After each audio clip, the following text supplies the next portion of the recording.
Meanwhile, the youth arm of the People's National Party took to the streets this morning in protest. Scores of supporters marched within meters of Jamaica House to deliver a letter from the PNP-YO with suggestions of alternative tax measures. Camille Gale reports. The PNP-YO planned on marching to Jamaica House, but they wouldn't get that far. After walking for about an hour through the streets of Kingston, upon reaching within meters of their destination, the young comrades were prevented from going any further by a waiting police barricade. But that wouldn't stop them. They stood their ground chanting even louder, demanding audience with the Prime Minister.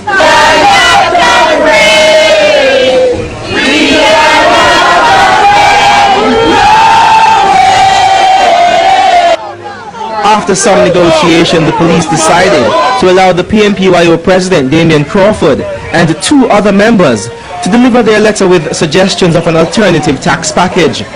But the group's representatives wouldn't get a chance to see the Prime Minister, as the Information Minister Darrell Vaz was sent to collect the letter. The PNP-YO says its letter contains alternative tax measures that would provide the Golding administration with almost $28 billion in revenue.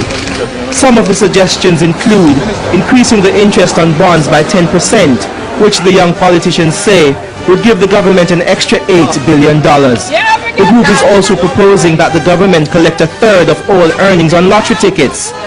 Another suggestion is a short-term 10% tax on bank profits, which the YO claims would help the government raise $3 billion. Despite not having hundreds turning up for the protest and not being able to meet with the Prime Minister, the PNP-YO maintains that the effort was not in vain. It's a waste of time only if it doesn't achieve its goal, and the goal is not to see the Prime Minister. The goal is to have the tax repealed, to have the tax revoked. And so therefore, seeing the Prime Minister was just an action as a part of a actual strategy in the goal. Now if he has refused to see us, then we have to do sufficient things for him to want to see us. The group says it's now waiting for a response from Prime Minister Golding, but the President assures that the protests will continue until the taxes are rolled back. But we will be back on the roads in Christmas, the 25th of December, if no change comes to this tax package. Ladies and gentlemen, it has to be reversed before the 1st. Camille Gale, TVJ News. And on the heels of the march by the PNP-YO, CVM can confirm that it was carried out in breach of the law. As we hear from Kingsley Roberts, the organizers of the march have conceded that they overlooked one critical requirement. In an apparent haste to vent their outrage at the government's tax package, organizers of Monday's march overlooked one key requirement.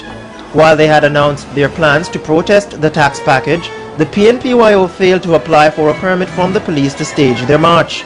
This after the JCF in a release Monday underscored that persons who desire to organize public marches should apply for a permit 3 days in advance.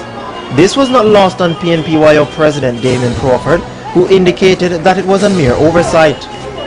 He explained that though they did not apply for a permit, they received special accommodation from the police, who kept a keen eye on the march. In response to claims that the march was illegal, he argued that while they did not intend to flout the law, they had to send a clear and timely message. But what of other looming protest action? He indicated that they will take the required steps to ensure they abide by legal guidelines. One march down and possibly several others to go. No doubt moving forward, organizers will be seeking to dot all the I's and cross their T's.